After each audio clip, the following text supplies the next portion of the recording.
Rwandiko Paulo yandikiye abikorinto wa mbere igice cya 15 umurongo wa 44 turageza kuri 50. Muntu wihuta gusoma pasiteri aradusomera 44 ugeze kuri 50. 15 za kuri 50 ni harehare ariko muhumve nakuramwe amagambo ane niyo nshaka gusobanura ubukeye uko yaje mu mutima wa Bakorinto wa mbere 15 umurongo wa 44. ubibwa ari umubiri wakavukire ukazazurwa ari umubiri w'umwuka. Niba hariho umubiri wakavukire hariho n'umwuka. Yego. Uko niko byanditswe ngo umuntu wa mbere ari we Adamu yabaye ubugingo buzima. Umuntu wa mbere ari we Adamu yabaye ubugingo buzima. Ndasobanura ubugingo buzima ari we Adamu wa mbere. Naho Adamu wa nyuma yabaye umwuka utanga ubugingo. Naho Adamu wa nyuma yabaye umwuka utanga ubugingo. Uwo niwe nza gusobanura nawe. Ariko umwuka ari we Kristo. Ariko umwuka si wo ubanza ahubwo umubiri niwo ubanza. Uvuko bifite ordre icyambere kibanza ni umubiri. Hagaheruka umubiri niwo ubanza hagaheruka umwuka. Icya kabiri gisubira ni umwuka. Umuntu wa mbere yaturutse mu butaka ari ubutaka. Umuntu wa mbere yaturutse mu butaka ari ubutaka. Naho umuntu wa kabiri yaturutse mu ijuru. Naho umuntu wa kabiri yaturutse mu ijuru. Kuko ubutaka ari niko n'abubutaka bandi bari. Kuko ubutaka ari niko n'aba bandi b'ubutaka bameze. Kandi nguko uw'ijuru ari niko n'ab'ijuru bandi bari. Kandi uw'ijuru uko ari niko n'abazaba mu ijuru n'ab'ijuru bose bari.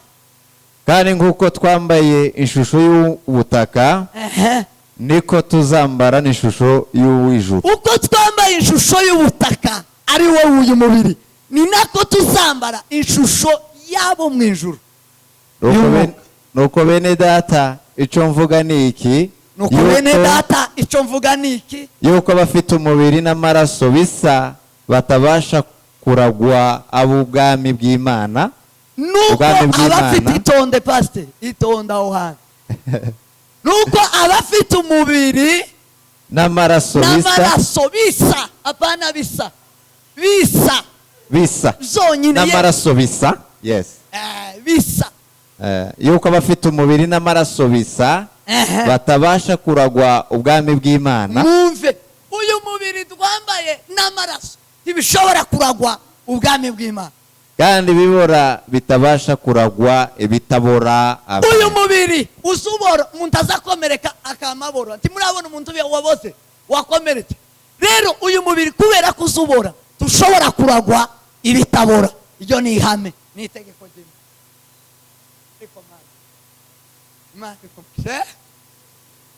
Nakiri ijambo ry'Imana. Amen. Nakiri ijambo ry'Imana. Abishimira ijambo ry'Imana murambura amaboko. Haleluya! Mani bahumugisha mwese. Ariko ijambo ry'Imana ni ryiza. Dusubire dusome. Soma Abaroma ibice 8 umurongo wa 29. 20 na kangahe? 20 18 29.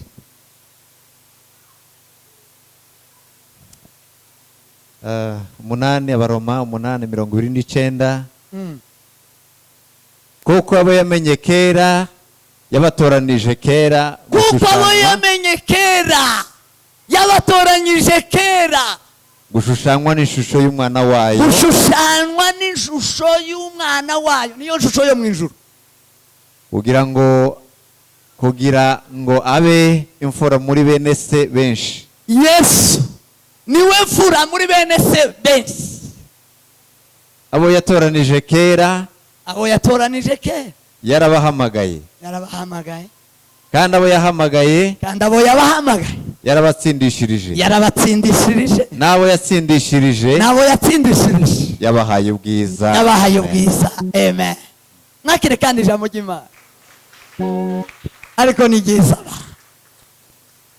bitararirimbye ngo Imana yari dufite mu mugambi kera ngo ababyeyi bataraba.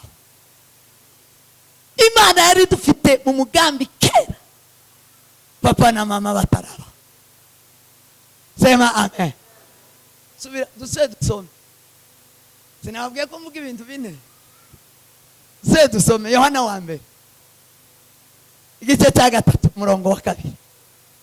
Rwandiko rwa Yohana rwa mbere ibice 3 umurongo wa 2. Yohana wa mbere ibice 3 umurongo wa 2. Yego abakunda ijambo ry'Imana. Bakundwa ubu turi abana b'Imana. Bakundwa ubu turi abana b'Imana. Ariko uko tuzamera ntikurerekanwa. Ariko uko tuzomera ntikurerekanwa kubera iki? Turacyambaye umubiri wa mbere w'ubutaka. Icyakora icyo tuzi nuko ariko icyakora icyo tuzi nuko Yesu niyerekanwa idata niyerekanwa tuzasa nawe nkuko tuzamureba uko ari. Tuzasa nawe yuko tuzamureba uko ari. Nimwakire ijambo ry'Imana. Mwakire ijambo ry'Imana. Bwana sifiwe sana. Ndasobanura ibintu bibiri birimo bine. Ngiye kubabwira ibintu bibiri birimo bine. Reka mbibabwire bwa mbere. Ibintu bibiri birimo bine. Ikintu cya mbere ni ubugingo buzima. Ubugingo buzima burimo iki? Ubugingo buzima burimo Adamu. Burimo Adamu umwana w'umuntu. Ubugingo buzima burimo umubiri. Umubiri ni igitaka, ni ishusho yo mu isi. Sema amen. Icya kabiri ni umwuka utanga ubugingo. Mwuka utanga ubugingo ni Adamu wa kabiri. Adamu wa kabiri ni Kristo. Kristo umwana w'Imana uhoraho. Adamu wa kabiri ni umwuka utanga ubugingo. Uwo mwuka utanga ubugingo ni umwuka tugira urenze uw'ibimera, urenze uw'inyamaswa. Sema amen. Uwo mwuka ugira ishusho, ugira umubiri. Uwo mubiri ni uwa Yesu Kristo umwana w'Imana, niwo bazosuka. Aya magambo ndagira ngo nyasobanure kubera umwanya yari yuzuye umutima wanje. Noneho abahire batubwira ko bakoresha umwanya muto, nuko dukoresha umwanya muto ariko ijambo rikicuza amagufa. Noneho ndavuga ngo reka sobanura abakristo siko se. Sema amen. Ni ijambo ry'Imana. Ngiye kubasobanurira ubugingo. Ubugingo buzima n'umwuka utanga ubugingo. Ibyo bintu biba bishaka gucanga abantu. Sema amen. Kandi ari we Adamu, ari nawe Kristo. Ibyo bintu bine nashakaga gusobanura. Sema amen. Bwana sifiwe sana. Nasobanuye kare nababwiye aho izina Adamu mwana wa Adamu ryavuye. Riva mu nshinga cyangwa mu izina ry'Igiheburayo ryitwa Adamaha. Adamaha niryo riva mu izina Adamu. Adamu niwe muntu. Nyoko mwana Adamu n'umuntu. Adamu kubera ko Adamaha mu Giheburayo ni igitaka, ni umukungugu. None rero umuntu ni umukungugu. Iyo dusoma Itangiriro igice cya mbere umurongo wa 7, Bibiliya ivuga ngo Uwiteka Imana irema umuntu mu mukungugu, mu gitaka. Nukuvuga ngo umuntu ni igitaka, uyu mubiri ni igitaka. Imana yaremye umuntu mu gitaka. Sema amen. sema amen. Kandi mwirangize ishiraho igihe, imushiriraho date d'expiration, imushiriraho igihe, kubera ko ari ikintu gikozwe mu gitaka gifite dire. Sema amen, sema amen. Gifite date d'expiration, gifite kuba expired, ni igitaka. Sema amen. Imana imaze kubirema iravuga ngo uyu mukungugu ariwe Adamaha nzayikora, hanyuma iyi Adamaha tizigera igera mu ijuru, tizigera igera kwa data, tizigera ibasha guhabwa ibyasezeranijwe. Uyu mubiri tuzohabwa ibyasezeranijwe bakristo, ndabungura ubwenge ngo mubimenye, uyu mubiri tuzahabwa ibyasezeranijwe. Sema amen, sema amen. Uguhende umenye kutazahabwa ibyasezeranijwe. Bwana sifi, Bwana sifi. Tibishoboka, tibibaho ngo uyu mubiri uhabwe ibyasezeranijwe. Uyu mubiri w'inzobe n'uwirabura, amazuru maremare n'amagufi, imisaya miremire n'imigufi, abagufi n'abarebare, abanini n'abato, yewe abandi bazaragwiza ubwami bw'Imana. Muhebure, ndabaheburishije mubimenye uhereye none. Uyu mubiri wambara costume, wambara spare, ntabwo uzaragwiza ubwami bwo mu ijuru. Amen, amen, amen. Tuzaragwa ubwami bwo mu ijuru. Uyu mubiri ni Adamaha, ni Adamaha, ni igitaka. Ntabwo uzigera ugera ku bwami bwo mu ijuru, uzagarukira ino. Yesu irema yonyine iravuga ngo uyu mukungugu usubire mu kindi, mu wundi uzosubira mu mukungugu, ubutaka buzaba bugihari, ugitaka gisubire mu kindi gitaka. Bwana sifiwe. Umuntu rero akozwe muri Adamaha. Umuntu ariho umugabo n'umugore muri Adamaha, muri uyu mubiri, muri iyi si. Rero ubwo ari muri Adamaha ntabwo izaja mu ijuru. Adamaha tizaragwa izasezeranijwe, kuko izasezeranijwe ni iz'umwuka, izasezeranijwe ni n'izi uyu mubiri utabora. Ariko uyu wacu urabora, ikimenyimenyi uzubora wowe ukiriho. Kijya ni ikimenyetso kikubwira ngo jewe nzambora, uzonsiga ino.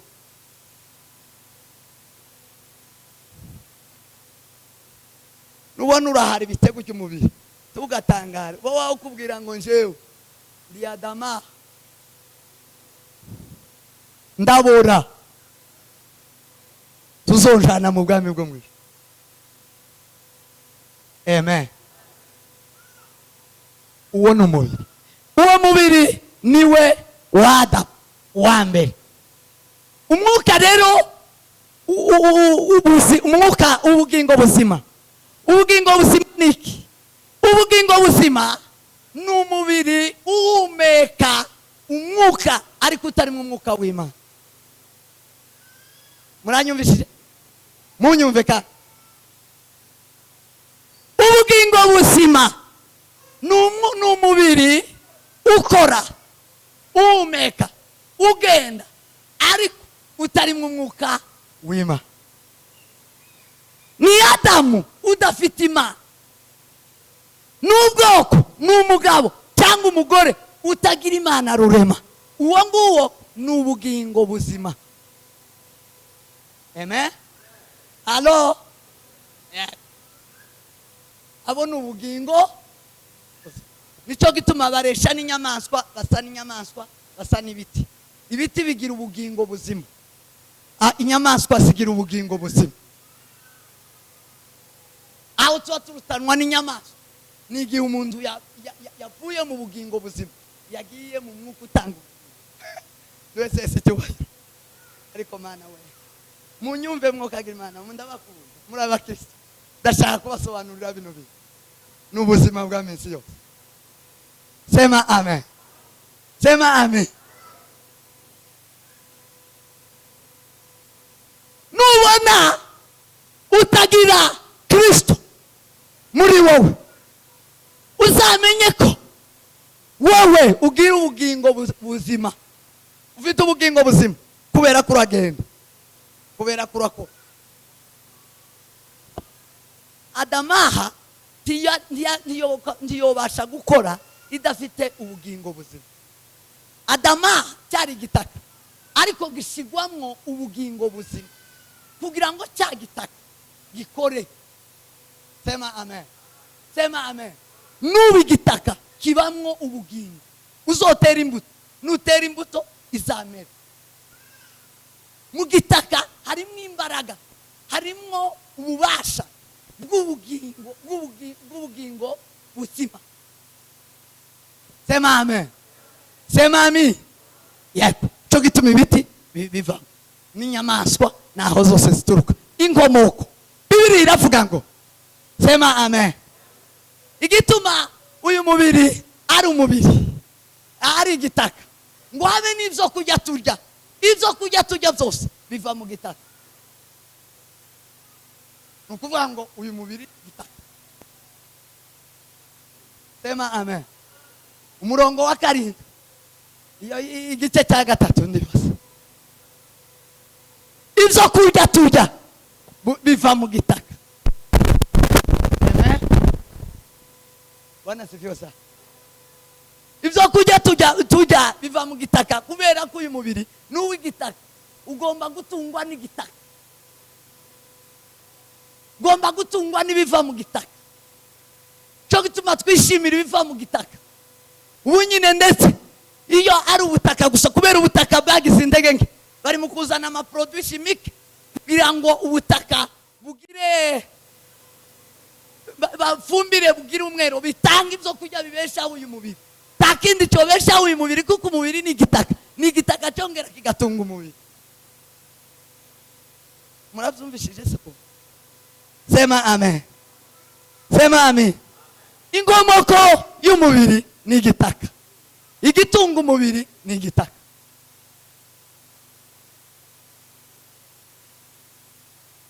Cyo gituma ubu nyine ikintu cyiza cyo gufasha mu mubiri kitazana ibibazo ni ikintu cyavuye mu gitaka. Na ibindi byose bikorerwa ino nibyo birimo amakemiko, nibyo biri mu kumara umubiri, kubera si ibyaha. Iby'umubiri ni ibiva mu gitaka. Ako kantu murakumvisha? Abize amasomo, ibyo kurya by'ifumbire n'ibyo kurya by'ubutaka bw'imerere, ubutaka bwonyine budavanze, ni ibihe byiza? N'iby'ubutaka. Ni ukuvuga ngo bijya bindi biba birimo iki? Birimo amakemiko. Ajya amakemiko siyo muri mukubona umuntu akamagira igihogo, akujya kwica inkoko nigira ikintu hano izakimanuka, umuntu ukamuzanga umugabo afite ikintu kimanuka gutya. Yari ibintu umubiri warabyanze, umubiri barawuvangiye. Umubiri ugomba gutungwa n'ibiva mu gitaka, none kuratungwa n'ibiva muri produit chimique. Yes, ngiki kibazo. Umubiri ukamufuma amanga ukamera nabi, ariko umubiri ugiye urya iby'umubiri ibyo mu gitaka womera neza, kuko inkomoko yawe ni igitaka, n'ibiwutunga biva mu gitaka. Imana ibwira Abraham, iramubwira ngo uzojya ibyo wahinze. Sema amen, sema amen. Murumvishije umubiri niwe Adamu wa mbere, n'ubugingo buzima, n'ubugingo buzima. Ubugingo buzima ntaho buzigera buragwa iby'ubwami bwo mu ijuru. Sema amen, sema amen. Cya kabiri nihuta. Cya kabiri ni umwuka utanga ubugingo. Umwuka utanga ubugingo ni Kristo, mwana w'Imana ihoraho. Twese cyubahiro. Sema amen. Kristo umwana w'Imana ihoraho ni Adamu wa kabiri, ni Adamu wa nyuma. Umwuka nawo ni uwa nyuma. Twebwe twese turi abantu ba Adamu. Ukuvuga ngo umuntu wa mbere yabaye Adamu. Wewe uri umuntu wa Adamu iyo ufite gusa ubugingo buzima. Uri Adamu peke yake. Tuba tubanza umubiri. Nico gituma gukizwa utakuvukana. umwuka si ubanza, habanza iki? Habanza iki? Yes. Agakiza ndaho ukavukana tawe ubanza umwuka tubanza oya, habanza Adamu, habanza umubiri wamara kubaho umwuka ukabona kuza nyuma. Cyo gituma Bibiliya ivuga ngo kwizera ariko kwakira Kristo ari wo mwuka w'ubugingo, ngo kwizera kuzanwa no kumva iki? None hazahumva iki? Hazahumva uwambaye iki? Hazahumva uwambaye umubiri. Amen. Ngo yasanze base na banyina baba mu ikanisa, akamavuga ngo nuko nawe ngo yarakishijwe. Tazi umunsi Yesu yinjiye muri we agira ubugingo buzima, agira ubugingo buzima, ariko ndafite umwuka utanga ubugingo. Umwuka utanga ubugingo uza nyuma warambaye umubiri, uzuzanwa no kumva ijambo rya Kristo. Umwuka utanga ubugingo ukomoka mu ijuru, kandi uwavuye mu ijuru ni Kristo, kandi Kristo ni ijambo. Kugira ngo wambare umwuka utanga ubugingo ni ijambo ry'Imana. Umuntu wese ubasha kumva kino gitabo, wumva ijambo ry'Imana, niwe wenyine gusa uhinduka umwuka utanga ubugingo, niwe wenyine gusa uhabwa umwuka utanga ubugingo. Umwuka utanga ubugingo ni uramaho iteka ryose, uba mu mubiri ukongera ukaba nyuma y'umubiri.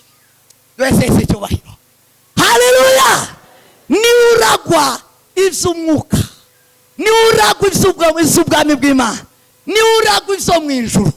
Si umubiri w'amaraso, ni umubiri duhabwa n'ijambo ry'Imana. Ijambo ry'Imana riza rituremera umubiri. Bwira mugenzi wawe ngo isunga ijambo ry'Imana, ubona umubiri wo mu ijuru utanga ubugingo, shusho yo mu ijuru. Sema amen, sema amin. Atukuzwe Mwokozi. Ahimidiwe Bwana wa mabwana. Uzuza nyuma uzusanga ubugingo buzima. Umwuka utanga ubugingo uzuza nyuma. Ni none ukuraje uwemera akawakira arawuhabwa. Ni ijambo rya Kristo. Mwakira ijambo ry'Imana, mwakira umwuka utanga ubugingo, mwakira umwuka utanga ubugingo. Uwo ni uragwa ubwami bwo mu ijuru. Abo nibo basa bahinduka abana b'Imana. Sema amen, sema amin. Nibo basaba ubwoko bw'Imana, ishanga ryera, abantu batuye ukwa, nibo bagira ishusho y'Imana. Sema amen. Kuko Imana ni ijambo. Mbere na mbere hariho, kandi uwo jambo yahoranye, uwo jambo ni sema amen. Uri mu ijambo ry'Imana, uri mu Kristo, ni ufite ishusho yo mu ijuru. Uwo ni uzaragwa ibyo mu ijuru. Mwakira ijambo ry'Imana. Imana ibahe umugisha. Yesu abagirire neza. Murasobanukiwe n'ibyo bintu?